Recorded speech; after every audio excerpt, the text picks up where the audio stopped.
live this May 15th, Friday, 2015. Responsible local travel in the USA is our Hangout.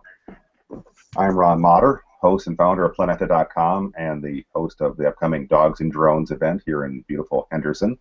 And I'm joined by my delightful partner, Deborah McLaren, in these conversations, and new friend, Andy, in New York. So welcome to you both. Thank you. Thank you. Deborah, can you tell us a little bit about where we stand in Responsible Local Travel USA? Ron and I have been talking for years and working together for years, and recently we realized how many U.S. organizations are based in the U.S. that are doing responsible travel or eco-travel, ecotourism, sustainable tourism outside of the United States. And we thought, hey, you know, there's a lot going on here that could be responsible tourism, but we don't call it that. So we thought, well, we should reach out and find out what's going on in the U.S. and at least pull together kind of a who's who, and Ron is taking care of that. He's got a link that he will tell us about later. And so we're building that up, and then we decided to have Hangouts on Fridays in May and reach out to people like Andy DeFrisney, who's our guest today, and kind of cover different topics and different more grassroots sectors that are part of responsible local travel in the U.S. So we're inviting people from local foods movement, from agritourism, which is what Andy's from buy local independent business campaigns, from the new sharing economy, which has lots of new projects that involve tourism. So we're just really reaching out and hosting these discussions on Fridays. And we would like for you to join us and help spread the word. The Hangouts are Fridays at noon Central Time, and they are recorded and uploaded to YouTube, and we will have them on Google Plus and Twitter. So my Twitter name is GetLocalFlavor, at GetLocalFlavor. Beautiful. Well, this is certainly a delight to host these conversations and these Hangouts. It's 10 a.m. over here on the Pacific Coast. And a reminder, if you're watching this live, please, your questions and comments are welcome. The Q&A app welcomes these questions. Be the first to ask a question. And thank you for watching. If you're watching an archive version, use our Google event page or the YouTube video, and please let us know what your favorite bits are or what your comments are. And with that said, we're going to introduce our guest. And Andy, great to meet you finally online. And can you tell us a little bit about yourself and where you're based? Sure. First of all, thank you, Ron. It's great to make this connection. I must admit, this is a brand new experience for me, my first Hangout. And Deborah, it was great to connect with her again. She and I were involved in a program called Regional Flavors a few years ago. It was a wonderful program, and it's great to receive that email and reconnect. I guess maybe I'll start by just telling you who, what, where we are a little bit.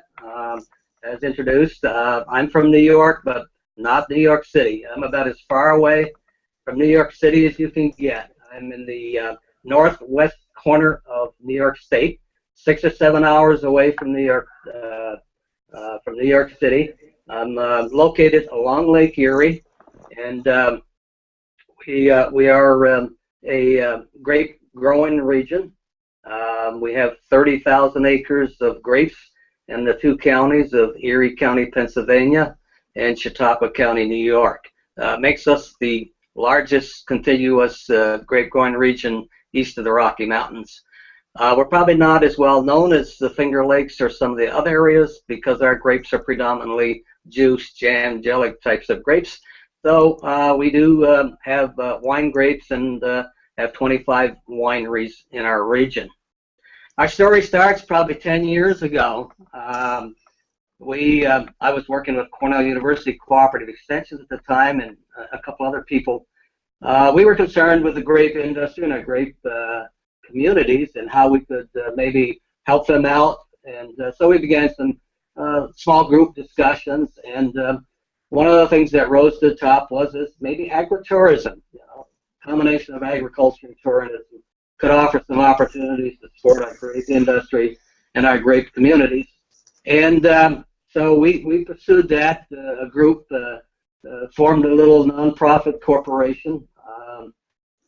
I was given the title of executive director and treasurer for 10 years, and we began to see what we could do on a shoestring budget. And here in New York State, there's a heritage area program. It's a program to recognize unique places and special places. And their brochure outlines 4 goals that they have for the heritage region. And I quote, they say they are places where unique qualities of geography, history, and culture create a distinctive identity that becomes the focus of the 4 heritage goals. And the goals are preservation of significant resources, education that interprets lessons from the past, recreation and leisure activity, and economic revitalization for sustainable agriculture. So that sounded like, gee, if we can get on the state list and get some free publicity, maybe help promote our region, help promote our products, let's go for it. So we applied to New York State, and we're designated a heritage region, the 20th one in New York State. And that wasn't the end of the story, though. We had to develop a comprehensive management plan of what we were going to do as a heritage region. And that was where the work began, because we had to utilize committees for inputs, and had several different types of committees from different communities. There's 15 different towns and villages in our region, and we're rural. The typical village here or town is 3,000 people, with one larger village of 15,000 people in a state SUNY state university. But basically, we're a pretty rural region, and agriculture and tourism have been the major parts of the economy. I'd like to put in a plug. You know, Smithsonian magazine last year had an article about the 20 great small towns in the USA, and number 1 was Chautauqua, which is about 10 miles south of Lake Erie. So we've had this tourism connection and tourism as part of our community for a long time, and this was kind of bringing agriculture and tourism together in a little more closer manner. So we developed our management plans, and I will share. I don't like to read a lot of things, but I will just share our vision statement that we came up with, because I think that kind of explains what we were trying to do with a heritage area. And the vision statement is, the Lake Erie Concord Grape Belt will be a destination for residents and visitors to enjoy the unique identity, experience, and culture of grape growing, harvesting, and juice and wine production.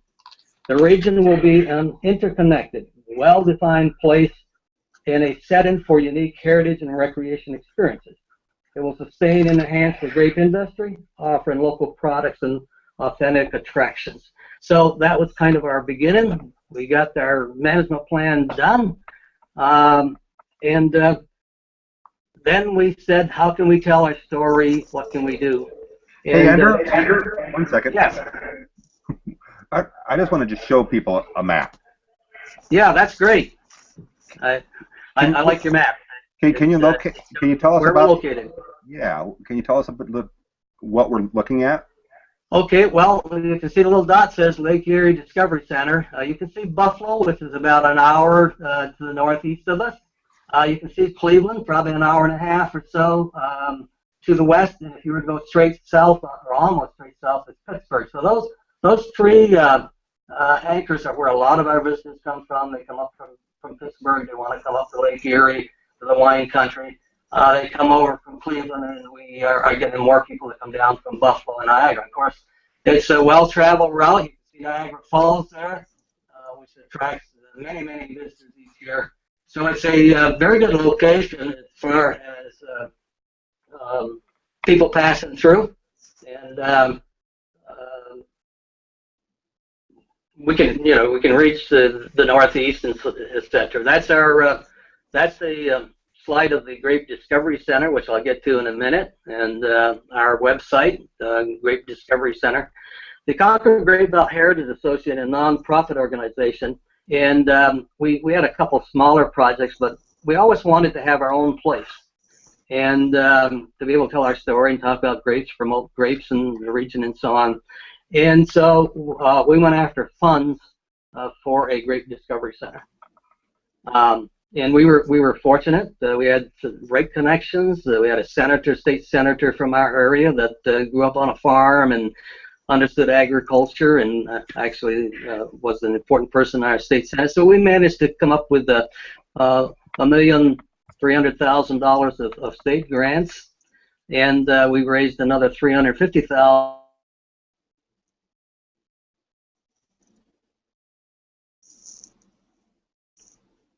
And Andrew is frozen. Yeah. Well, why don't you put those pictures back up there till he can get back on, because they were really small down in the bottom. If you could share those again. I sure will. In Massachusetts and goes all the way to Seattle, I believe, one of the largest roads across the USA. So we're located on Route 20. It goes all across the country. And that was in 2010. We developed this. We remodeled half of this old car dealership into an attractive three-room visitor center. And I think Ron had the slide up there a minute ago of the entrance to the Grape Discovery Center. It's a welcoming area. We want it to be an orientation for this is the entrance to the display room, but the entrance room, you may have to pull up the slide from that set, or this is the view into the exhibit room. At basically three rooms in the Discovery Center.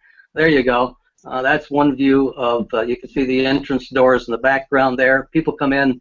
The counter there, it looks like a great big old wine barrel or something, and we have big wall maps that can orient the visitor. We can show them the area that the grapes vineyards are located, and sell some local grape products and gift items and arts and craft and so on. We were very fortunate to get there's the outside of the Grape Discovery Center from, I believe, our Grape Discovery Center Facebook page, and you can see that the grapes, this photo of the vineyards, just taken probably yesterday, and you can see the development of the grapes. It's a great experience for visitors to be able to see the progress of the grape crop as the year proceeds. And so the second room, we call it the Grape Products Tasting Room. We have grape juice to encourage everybody to get a taste for fresh Concord grapes, and we have wine tasting now. We don't sell wine by the bottle. Maybe in the future we wanted to be a supporter of our wineries. So come taste some wines, and then go visit the wineries and which are located nearby, and make your purchases there. So we're supporters of our wineries in our region. And the third room is our exhibit area where we tell the history of 150 years of growing grapes. When we were getting started, what do we have? We don't have a lot. Well, we got this heritage. We got this 150-year heritage. Let's utilize that, build on that as much as we can. We're building on that heritage. Hey, thank you, Andrew. I just want to take a question from one of our viewers. And Andrew, sure. Thanks to Alistair McKenzie. So let's select this question. Alistair is based there in England and covering travel and tourism. And his question is about the tourism promotion. Are you happy that New York State gets enough overseas tourism promotion? And the Buffalo and West Point, and I know it's amazing, but most Brits think that New York is only the city. Well, even within the yes, I think there are many people that we have to keep telling them how much of New York State is a rural state, and there's sort of a divide in New York. We call it upstate and downstate. Downstate's New York City and the 5 boroughs there, and everything else is kind of referred to as upstate New York. And there is like I said, I'm 6 hours from New York City. There's a lot of rural country between where I'm located in western New York, and you can go north towards Montreal or Albany or south, but it's a long ways. And yes, probably a lot of people still think of New York as a New York City and not a large rural agricultural industrial state. What is New York State doing to promote rural tourism? Well, I think they could do more, but there is, we have our, I don't want to speak for the people in Albany, our state capital, but a big part of their campaign has been for years the I Love New York campaign and promotions. And I think one of your speakers last week was a speaker at a recent conference on for New York tourist people and so on. So there is an effort. I'd like to see a greater effort, but I think New York is doing promotion work for tourism. Certain areas like Niagara Falls gets a lot of tourist promotion. New York City, the Adirondacks, but it's a very beautiful state. Beautiful. Deborah? Yeah, I wanted to talk a little bit about how getting the agricultural heritage status. That was the first agricultural area in New York that got that status, and what that has meant to the local economy and the local businesses. Well, yes, we saw these other heritage areas in New York State, such as the Erie Canalway, and some of the other cities had heritage designation, and of course it puts them on the map and brochures and so on. One of the things that it did, once you're in a heritage area and you're applying for certain state grants, it kind of moves you up the list. You get certain points, in a sense, in evaluation. If you're in a heritage area, it might make you eligible for certain grants. So being in a heritage area made us eligible for the grant that helped us buy our facilities, real estate, remodeling. It also helped us get a $200,000 grant for our exhibits and display room. And we definitely would not have qualified for those grant funds if we had not become a heritage area. So it can lead to things, open up other doors by going through the process of being a heritage area in New York State. I know Pennsylvania has a heritage area program, and I imagine a number of other states also do. And how has that affected the small businesses in your area? And does it also give you some kind of conservation status or preservation status? I'm not exactly sure how the the point system works and so on. But being in a heritage area does because you've developed some plans of what you plan to do and where your goals and so on. It does make you more likely to receive certain grants in New York State. There was also, in the development of this grant, as I mentioned, we had to get the 15 communities, towns, and villages to buy into our plan. So we had to get input, we had to present the outcome, and so there was certain buy-in in to our efforts in uniting the communities around those goals. So that was a good process. We've partnered with, I don't want to say we did it alone. We've partnered with a lot of people, and certainly the local visitor bureau has been very supportive. Our Chautauqua County Visitor Bureau and our Erie County, Pennsylvania Visitors Bureau. Working with these people has been a very positive experience for us, and I think it's worked both ways. Now that we have the Discovery Center open, they like to promote it. They know it's good for tourism. and they support us. So it's a good partnership of bringing in tourists to the region, and we're a work in progress. I wouldn't say that we're there yet, but as I mentioned, we had visitors from some 35 countries last year. And if we can keep getting people off that interstate that goes, I-90 and 20 and the major routes of people coming through the region, then we can capture some of their expenditures and on local products and staying in our region, helping our economy. Let me ask you this as a specific itinerary type of question. Let's say someone had 3 or 4 days to spend in the region. Are there farm stays? Are there bed and breakfasts? Are there enough things to do that you could really have a responsible local travel weekend? Oh, I think there's quite a lot to do. As I mentioned, the Chautauqua Institution, which is like a small village, and for 9 weeks during the summertime, they have speakers every day, and these speakers are, they may not be the Secretary of State, but they could be people in high offices in Washington, or each week has a different theme. It might be world trade, it might be water, different themes. So for 9 weeks, every day there's a lecture with some outstanding speakers on current issues. So certainly a visit to Chautauqua Institution. Chautauqua County, of course, has a number of other attractions. We have the Lucille Ball. She was the comedian, was born in Jamestown, and we're developing the Lucille Ball Comedy Center. That's going to be, I think, a big attraction in another year or two when that opens up. There are, like I said, we have 2 lakes, Chautauqua Lake, which is in the center of the county. It's about 17 miles long and about a mile wide. It's a great fishing lake. We have Lake Erie, which has got some excellent steelhead and bass fishing. So there are attractions. We have the Peak and Peak Resort. We have a number of golf areas. So certainly, yes, I think you could come and spend several days or a week or two and enjoy yourself.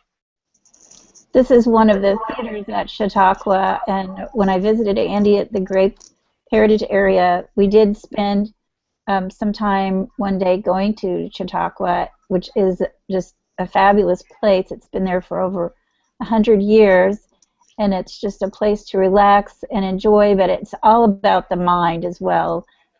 Very stimulating with speakers and music and all kinds of things going on. And I'm sharing these photos of the Bratton Theater there. Yeah, well put. It's really a cultural center. Everything from ballet to music, arts, speakers.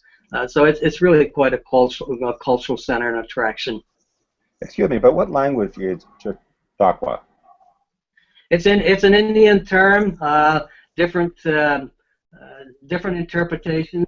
If you look at Chautauqua Lake, it looks like a bag tied in the middle, and I think that's what the Indian word means. So there's been different interpretations, but Chautauqua was an Indian name. We have 3 Erie counties here. We have Erie County, New York. We have Erie County, Pennsylvania, which borders us, and there's Erie County, Ohio, because the Erie Indian tribe was located in this area, and so we have a number of names that are Indian in origin in this area. Beautiful, thank you. Andy, can you talk a little bit about the small businesses that are in the area and how I think you said there's been some new wineries, some new festivals, and some year-round thinking about what they can do with grapes so that it's not just a seasonal tourism activity? Well, of course, probably the wine trail is the biggest attraction. As I said, we have 25 wineries, and our wineries are pretty easy to get to because the Grape Belt region is about 50 miles long, but it's only about 5 or 6 miles wide. See, the Allegheny Plateau rises out of this plain, and it creates some unique microclimate here. In the spring, it kind of keeps the playing cool, kind of preventing the early bud development, which is good to prevent the frost. Yesterday morning we almost had frost here. In the fall of the year, when that body of water, Lake Erie, warms up, and it is giving off heat, and so we have probably 4 extra weeks of growing season in October into November. That 25 miles south of there, it's frost time. But so it creates a unique region, and our wineries, of course, are down in the Grape Belt region, and so you can almost go up Route 20 or 5 is called the Seaway Trail, which is a trail that starts on the border of Ohio and goes 400 some miles up into Ottawa, Canada. So you can travel the Seaway Trail. I've completed it from one end to the other. It's 2-lane highway almost all the way, but you tend to travel along Lake Erie and Lake Ontario, and so it's a scenic drive and many attractions for visitors. So certainly visiting wineries is a very popular thing for tourists to do. Fishing, if you're a fisherman, golfing, those typical shopping, those typical recreational activities that the people enjoy. Here's a scene from your area. Yeah, there's. That looks like some of our grapes. I'm not exactly sure though. Okay. It looks to me like you might be up in the hills a little bit. If you're looking down on a good day, you can see across into Canada. So there are a number of these. As you get up into the escarpment just a little bit, we developed a scenic drive route. It's actually 68 miles. That rather than driving along I-90 or Route 20 or something, it gets you just a little higher elevation. It kind of gets you up into those hills a little bit. So you're looking down over the vineyards, you're looking down over Lake Erie, and you're looking into Canada on a clear day. So it's kind of broken up into 4 segments, but if you want to go for a bike ride with a little bit of exercise, or if you want to take the slow route, I know you're going to eat slowly. If you want to drive slowly and drive through the countryside and drive by the vineyards and see what rural Western New York is like, you can kind of travel through the foothills of the Allegheny Plateau from one end to the other rather than speeding on down through on I-90. And then the businesses around there, there's some farm stores, there's several new wineries. Can you tell us a little bit about that? About those and how it's affected the local economy? We have a growing population of Amish, so if you haven't visited an Amish community, I think Western New York was the fastest growing Amish population area, certainly in New York and maybe even in the country. So we still have a growing Amish population, and we have several different Amish communities. And if you haven't been to the Amish, you have to realize that each community, you don't stereotype the Amish as, yes, they all, use horse and buggy and so on, but communities, which are often 20 to 40 families, they have their own sort of rules and things they adhere to, and so there can be quite a difference from one Amish community to another. This is looking out. This is kind of like a round barn in northeast Pennsylvania, kind of unique landmark. Don't see very many round barns anymore, but very nice vineyard. You can see Lake Erie in the distance, and kind of a unique place in northeast Pennsylvania. It's really beautiful. So when I was there, you took us to a farm store that's actually a winery, but they don't process their own wine there. But there's that farm store, and with the growth of the wineries in the areas, there's more things like biking tours going through. And yeah, so we have a very active bike group in Northeast. And Northeast is not in Northeast Pennsylvania. It's in the northeast part of Erie County, Pennsylvania. And it's a tough name to Google and everything. You Google Northeast, and you're going to get all kinds of hits probably. But Northeast Pennsylvania is the community that is the first community to the west of Chautauqua County. And they have an active bicyclist group there. every year one of the big festivals is the Northeast Wine Festival. It's thousands of people, very nice wine festival. In conjunction with that, they have bicycle tours, and one of them is to visit a number of wineries now and have sample some wine. And if you like something, you're going to probably saying, well, how am I going to buy a bottle of that and get it back to my hotel? But they take care of that problem because they will deliver. If you stop at one of these wineries and you want to buy a case of wine, they'll deliver it back to your back to Northeast to make it convenient. So you can continue. You can hit a number of wineries on your bicycle route, and then that evening, if you bought some wine, you can pick it up back in the village in Northeast. So it's a nice combination of a nice wine festival, goes on for 3 days, and great food and music, and like I said, you can hit the bicycle and visit some wineries and see the beautiful countryside. Hey, speaking up for Andrew, for Alistair, Andy, he's asking, are there any labels that people outside the United States might recognize? Well, Welch's grape juice, I think a lot of people, when they think of jams and jellies and grape products, Welch's grape juice originated in Westville, which at one time was considered the grape juice processing capital of the USA. And so Welch's is still headquartered there. They have a plant in Westville, New York, and a plant in Northeast Pennsylvania. They have plants in Washington State and in Missouri, I believe. But certainly they export to Japan and foreign countries. So I think you would recognize the brand of Welch. Great products from our region. There are also a lot of products that go unbranded, that are mixed. So you might, in your region, pick up some grape juice. It could be a blend, and it may have, some of the juice may have come from our region. Andy, the Concord grape is the original sort of grape from that area, right? Yeah, the two, the grapes kind of break down into New World and Old. Well, the European grapes.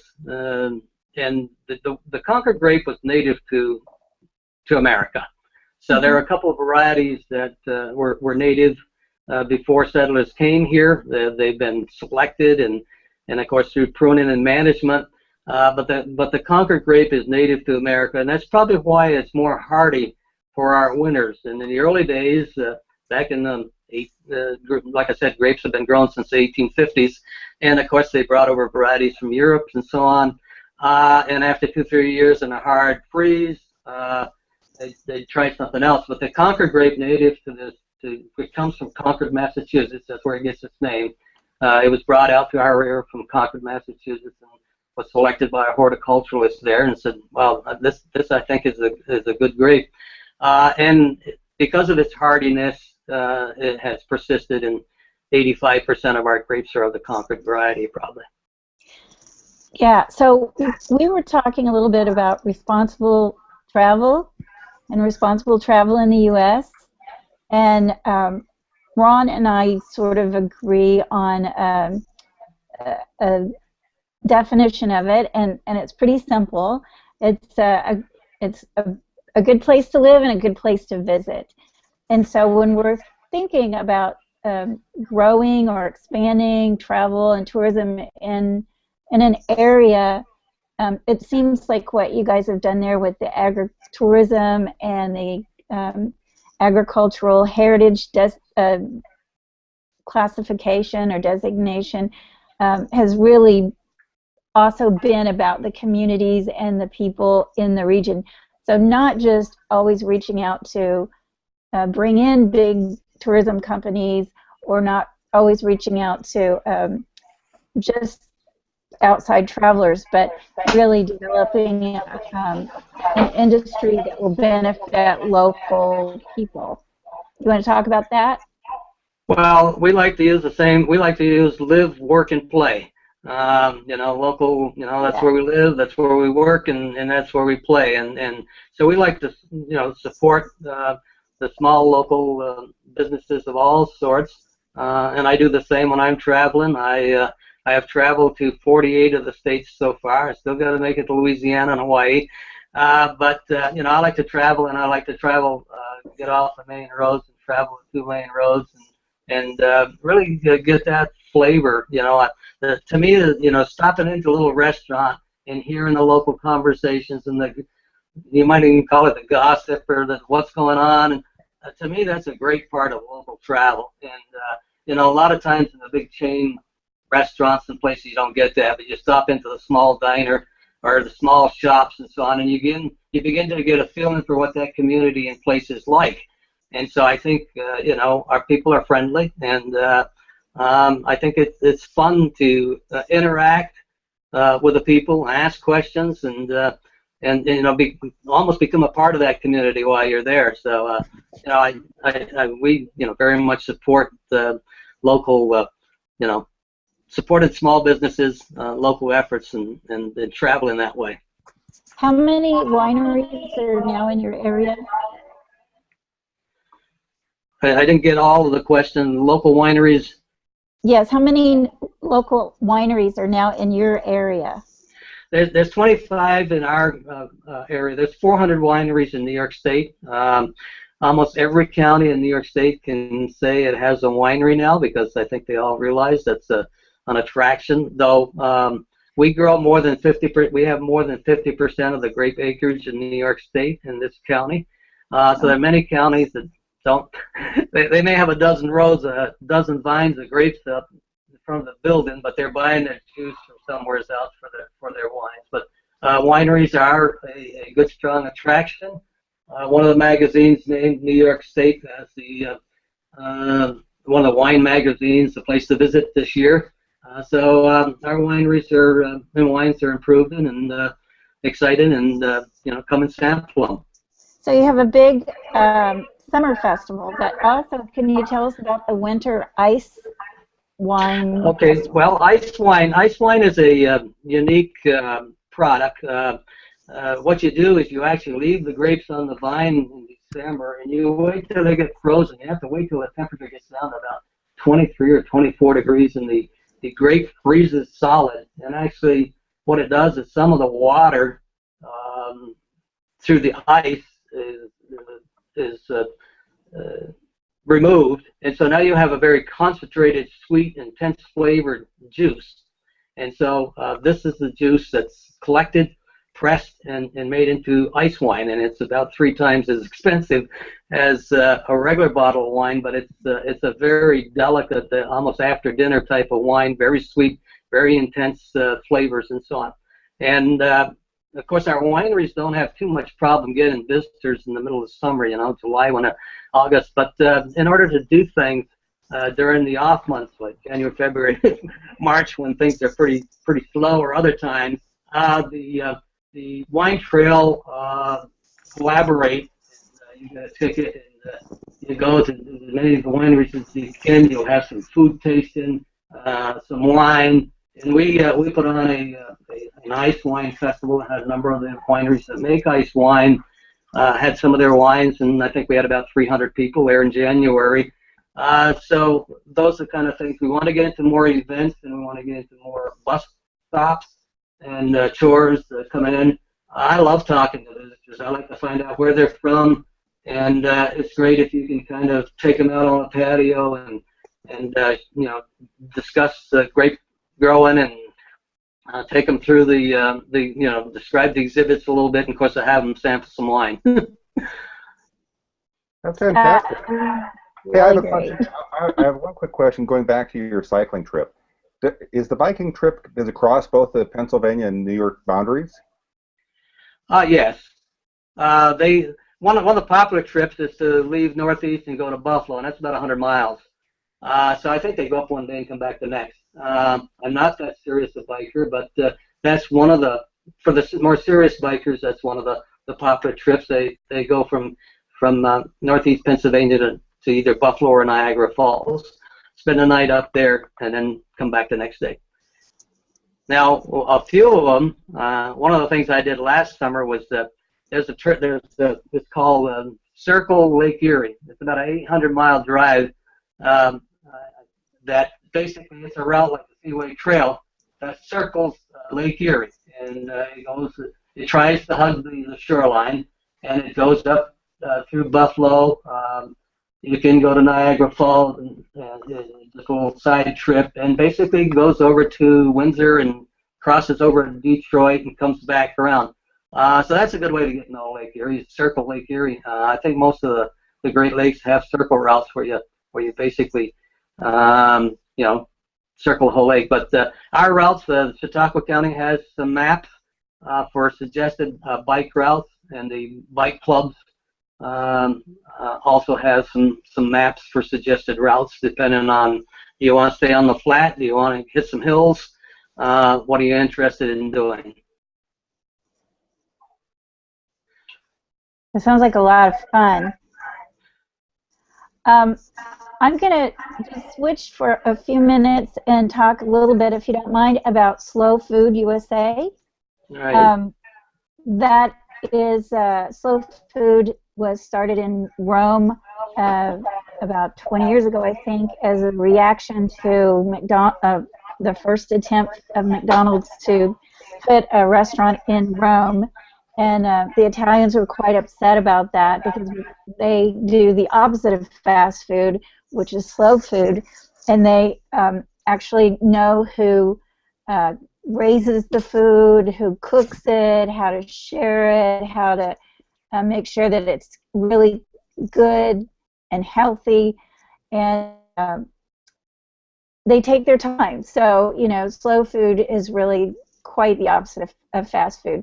And since then, all around the world, there's this growing movement. I'm actually a member here of the Twin Cities Slow Food Organization, but I wanted to mention that Slow Food USA is hosting a slow meet, and that's not up, but an MEAT, slow meet conference next month in early June in Denver. It's a June 4th, 5th, and 6th in Denver. And they're basically bringing together ranchers, farmers, butchers, chefs, eaters, and more to share ideas on how we can turn the herd toward meat that's good, clean, and fair for all. They started it last year, and they will reconvene in 2015. So you can go on the Slow Food website and look up Slow Meat and learn more about it. But they say, we believe in slow meat, better, less. Eating better meat creates a better working environment and for producers and quality of life for animals, better, delicious flavors, more animal and plant diversity in the field, and healthier local food economies. So you can find out more there. I also wanted to share with you Meatless Mondays. They are encouraging people to skip meat at least once a week, if you don't already, on Monday or any day, and explore alternatives like proteins and beans and nuts. And what I am excited about, and I don't know, can you guys, are these being shared? We are seeing the app. Yeah. Yes. Okay, so we're looking now at the Slow Food app. And you can go online, and they've got them for Androids. This one is for an Android. They also have them for, where did it go? iPhone? iPhone, yeah. Here it is for iPhone. And download this for free.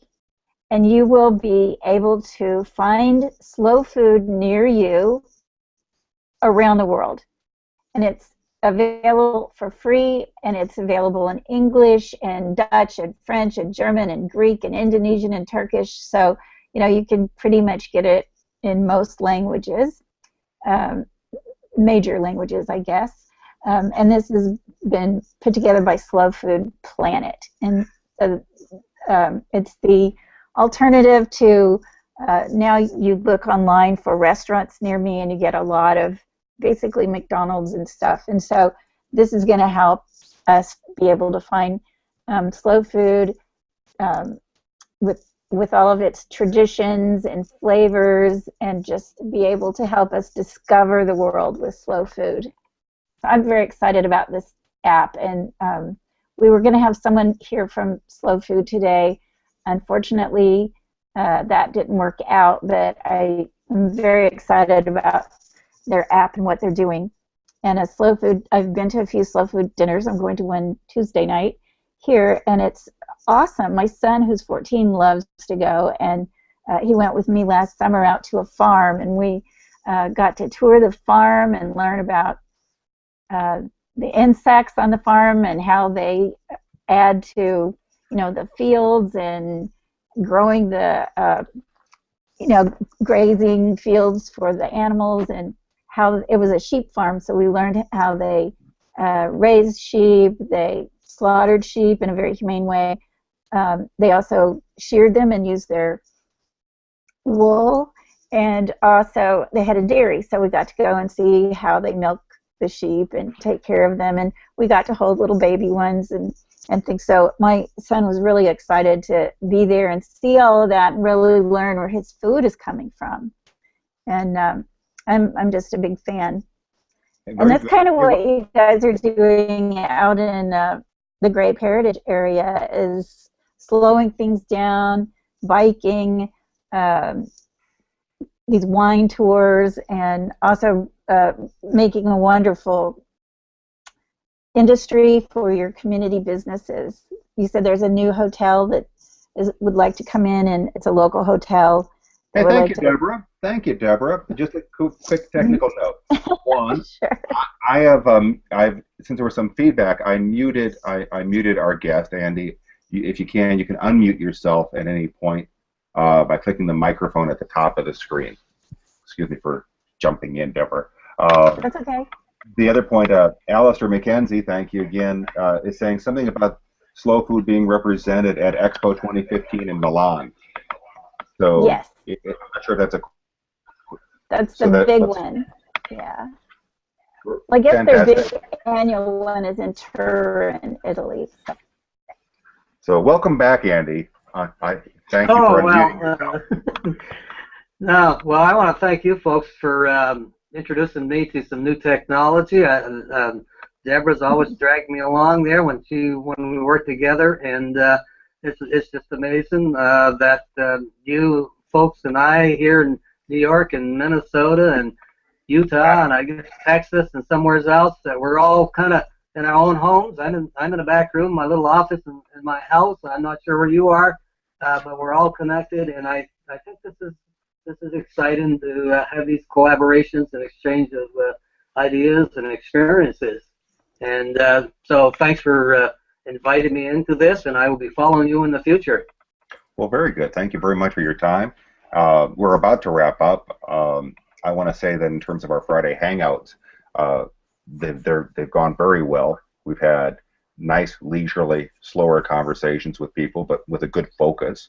I had no idea that the Concord grape was a domestic grape, so I feel educated. I can go away saying, "Hey, did you know the Concord grape?" and share a little bit of that story. And I think we have a lot of work to do in the near future of sharing links, telling people about upcoming events, and using that twin tour de force of Twitter and the Planeta Wiki to kind of at least put the information in a semblance that both locals and visitors can use and maximize to their benefit. Okay. Yeah, we're gonna get Andy on Twitter. We'll be tweeting soon. I just want to. I'm gonna have to get on Twitter. Yeah, I'm putting up a picture of Izzy's Ice Cream, which is an award-winning ice cream shop in my neighborhood that's very popular. You can tell, and I would like to encourage and challenge viewers to take a local foods tour of their own community, take some photos, and then share them with us. This place particularly uses all local ingredients when possible, all quality ingredients, and they have been recognized nationally for this outstanding ice cream.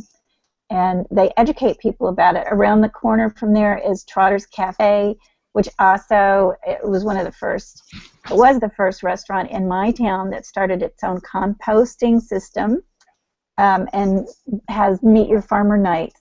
So we can go in and walk or ride our bike. We get a 15% discount. They have local music, and they'll bring in the farmer that provides some of their produce or meat, and you can meet them too. It's really fantastic. So please find this in your own backyard. That has to be a much more effective than any 30-second commercial. Izzy's Ice Cream. I feel like a trip to Minneapolis, St. Paul would not be complete without a visit to Izzy's. Or Trotters. All right, here's my show and tell. I just came back from the Henderson Farmers Market. I actually went to the Henderson Farmers Market too. They're near the Pavilion in Henderson.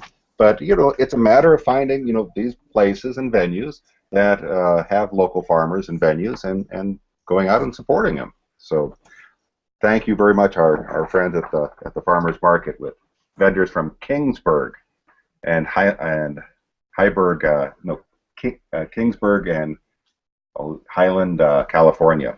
Oh, I'm gonna make that. I messed up the last one. But yeah, find out where your farmers are from and find it on Google Maps. Meet your farmers. Meet your farmers.